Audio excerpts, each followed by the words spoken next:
do a little teaching and then we'll pray. We'll pray again. Last week we were looking at a very interesting story about Hannah and how that God shut her womb. We looked at the different things that happened to Hannah. We saw that God had to place Penina beside her to act out a script by God to make her vexed in the spirit, so much so that she would reject the offerings her husband was giving her, even though it was worthy, and go to God personally to have an encounter. That we were able to conclude that some destinies cannot be bettered unless they meet God personally.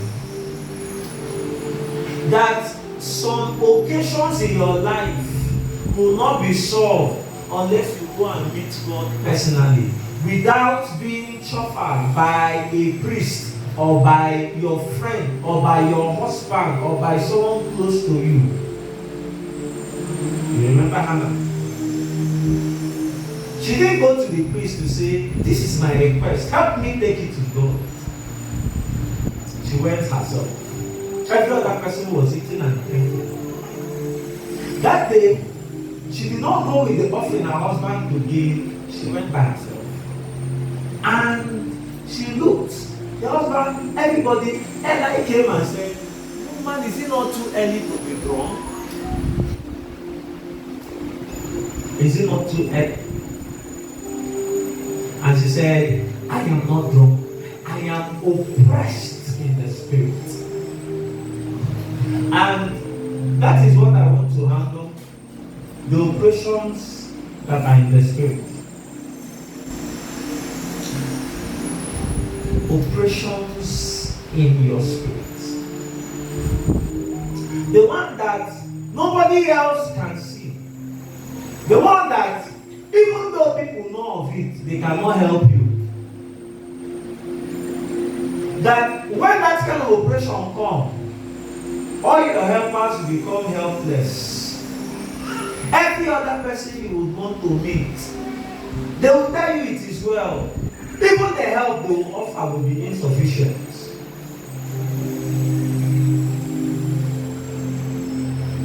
When Hannah could not reproduce children, did you think that the husband was not going into her? Did you think that they were not maybe medical people who could have suggested? You know how people say it? Thank you. This one is way too loud.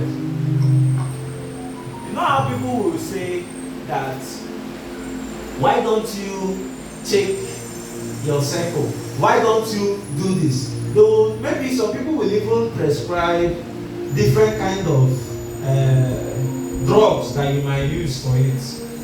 But at that point, nothing will work. Where you will go to do everything that you are supposed to do. You have done everything right, but it has not just worked for you. How many of you have been in that kind of situation?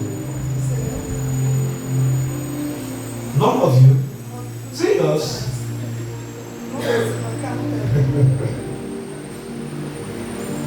Where you have done what you are supposed to do, you have done everything humanly possible, but all to no avail.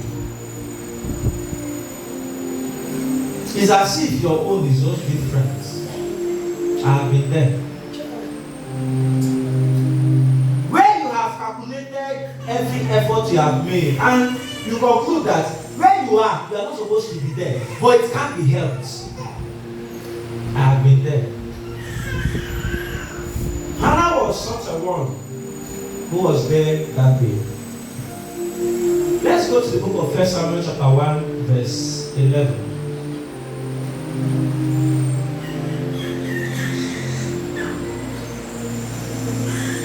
I told us I would love for us to pray. He said, and she vowed the vow and said, "Oh hosts, if thou will indeed look on the affliction of thine handmaid, and remember what? I want you to pay attention to the first sentence. He said, if thou will look, if thou will look. Hannah was able to realize that day that what she needed was for the Lord to look upon her affliction. That she did not need Eli or the priests in the temple of God to come. She needed God to answer. If you read the previous verses, you will find out that scriptures tell us that the one who had closed up Hannah's womb was who? The Lord himself. That the one who had caused, who was the author of whatever had afflicted her was the Lord. So when she was confronted as to what is your problem, she said, this oppression is a spiritual kind. It's not the one that you can understand. Even if you employ the efforts of your flesh, even though you employ hands, even though you employ what is natural, even though you employ what people will perceive as the answer, so long as it is natural, it will not have an effect, because that kind of problem, the root of it is in the spirit. Hannah was saying, this one, Ella, you don't understand it. That I have traced everything around me. I have done everything I'm supposed to do, but it's not working. The reason is because the solution is not in the physical realm, it's in the spirit realm. And he said, Lord, if thou will indeed look. Let's see the next verse. And it came to pass, as she continued praying before the Lord, that Eli did what?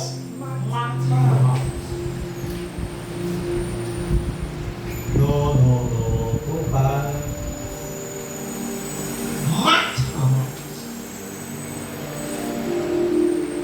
So when you see that word here, that's where we will build the pinnacle and begin to enlarge it.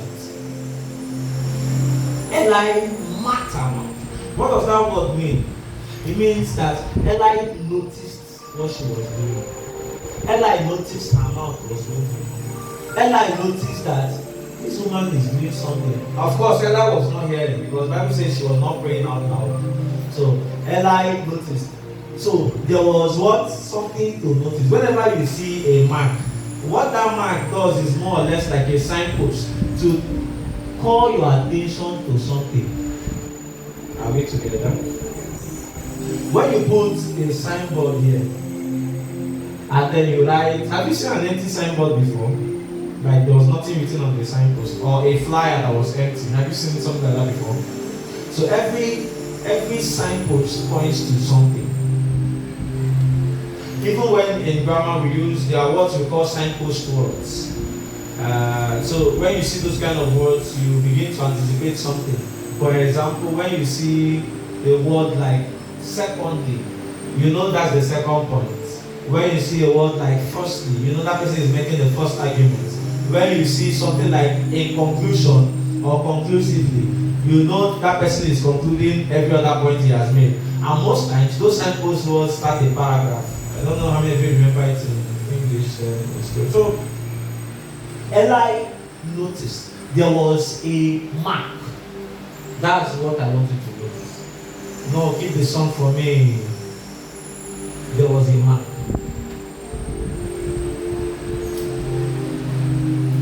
There was a mark.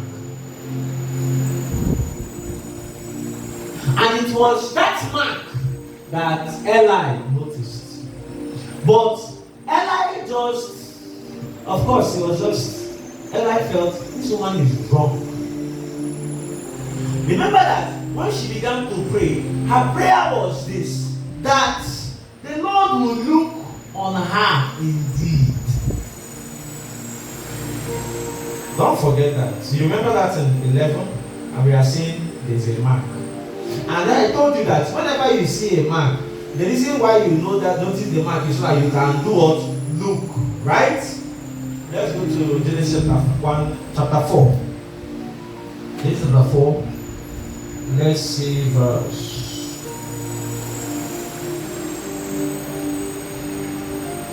Let's see 14. Let's start from 14.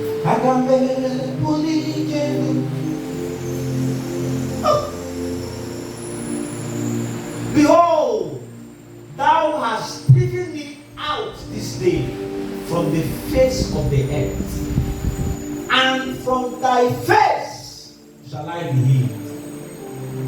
This is Cain after he killed Abel. And God has drafted out a punishment for him, and he's now saying, Lord, behold, thou hast driven me out this day from the face of the earth. But that's not the only problem. He said, and from thy face shall I be what? And I shall be a fugitive, a vagabond in the earth. And it shall come to pass that everyone that findeth me shall slay me. So you will begin to think that, okay, what is this guy saying here? Simply put, the main issue is that God's face shall be hid. That God will not be able to look upon him. That's what he's saying. That in a time of distress, when he fights spiritual oppression, I told you that spiritual oppressions are defined as oppressions that have their origin from where? The spirit realm. You cannot fight it from the point of physical things. You can't use a natural means to fight it. And you know God is spirit. So we see an example with what happened with Hannah, that it was God from the spirit realm, close up her womb, so nothing natural can open it. Now, we are seeing also that God from the spirit is laying a punishment for this guy. So he's now saying, when I want to make intercessions because of my oppression, he says that everyone that finds me shall slay me. People who ask, who are everyone? Let me tell you. In fact, you know that the world was quite small. So it was just Cain, Abel, Adam, Eve. Right? You remember? And then Cain left after he killed Abel. Right? But if you read through the Bible, women were not put in genealogies. Are we together? Are you getting what I'm saying? So it was later on, I think, where people could write. In fact, I don't even think I saw any place in the Bible where someone was like, I think the first one we read was it Jacob's daughter Diana that was mentioned. But people don't mention the female children, right? Because when you call genealogy, you mention from guys. So you don't, in fact, most times they even mention the first and then leave the rest as the world began to multiply. So of course, Adam and Eve had daughters born to them. So the idea was that Cain took of the daughters of one of his sisters, and traveled. Alright? Then he founded a city. You remember that? The issue now is that he now says everyone that finds him will kill him. He was the one that created that possibility because he was the first person who had killed his own brother. So if I can kill my own, it means my own can also kill me. Do you get the point? If I can kill my brother, it means my sister can also do what? Kill me. If I can kill my brother, it means my children, I'm not even safe where they are. So I can't even trust anybody. I'm always going to have to look over my shoulders. Because that possibility was created by who? Okay. So he said, everyone, I am no longer safe. And when that kind of thing begins to happen, I cannot treat it by just trying to tell them, please, I'm sorry. Because the root of that thing, the root of the cause, is no longer physical, but it's where? Spiritual from God. And now he's saying, the day when the time will come, when I need to sort that thing out, God's face shall be hid from me. Next verse. And the Lord said unto him, therefore, whosoever slayeth Cain, vengeance shall be taken on him sevenfold. This thing God said is what kept Cain alive. You remember eventually, was it Lamech who married 2 wives? Was it the grandson? One of them eventually now said later on in scriptures, if Cain was avenged sevenfold, I will have been avenged 14 times, double of 7, because I have slain a man. So someone was now making an argument with this proclamation. But this was not the only thing that happened. One of the things God did to keep this covenant intact was that Bible says, and the Lord set a what? A mark upon Cain. So God, in his wisdom to counter spiritual oppressions in the spirit, what God does, he begins to set a mark. He begins to set a mark. Wherever there is an oppression in the spirit, and then you have tried everything, nothing is working, nothing is bearing fruit, and you begin to trace and realize that whatever this thing is, the origin is from the spirit realm. When you begin to seek God, what he will do in answer is to what? Set a mark. I read together. So you see now that the reason after that, 1 Samuel chapter 1 verse 11, you read where we read, if you go down to 12, Bible says, and Eli marked what? Her mouth. Eli was able to notice her mouth. So when that mark happens, God has something to look at. Every other person has something to look at. Every other person has something to look at. So when you naturally come out, there is a signpost in your head. A signpost where you are supposed to die. Where every other person who is dead, you are very much guilty. Whether you are guilty or not, you are supposed to die. That God begins to set a mark. And it distinguishes you. Where you enter and the doors are locked, and you have tried everything, the door did not open. God will begin to set a mark to favor. Where you have tried everything humanly possible, nothing happens. When the Lord begins to sort out that problem, what he does is what? He puts a mark. And it is that mark we are going to pray for. That mark was able to change the destiny of a man that was condemned, Cain. God put a mark on his face and the thing changed. That day, Cain did not die again. He lived. That mark was able to change the destiny of Hannah. The one who did not have any child had many children. Because God put a mark on her. Galatians chapter 6 verse 17.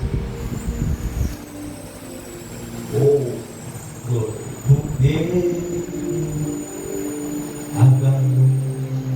From henceforth, let no man trouble me, for I bear in my body the marks of the Lord Jesus.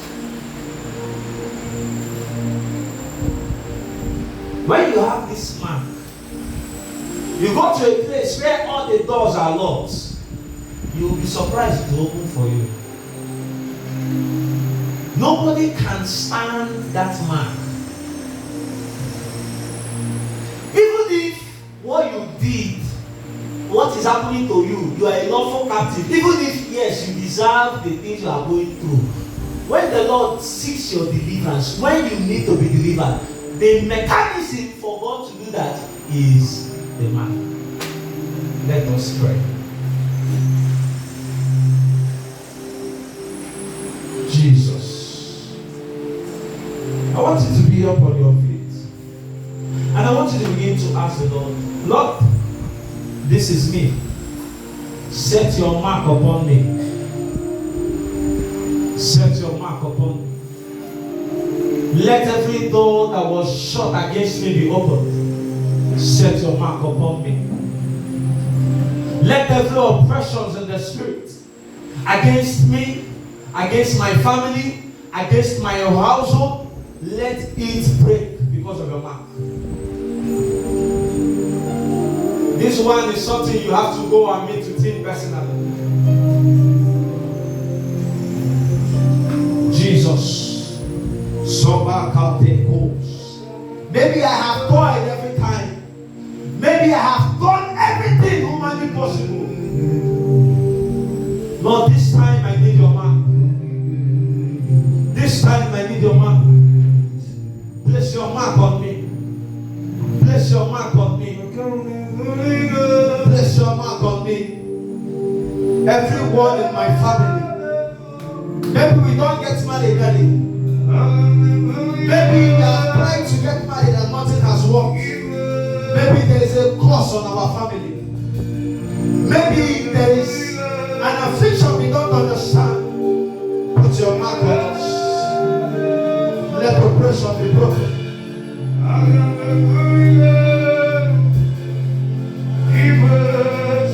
Shabakabro Setabas. Kikos Atabikabos. Fathers, Shabakaborias, and breakfast equal of the house.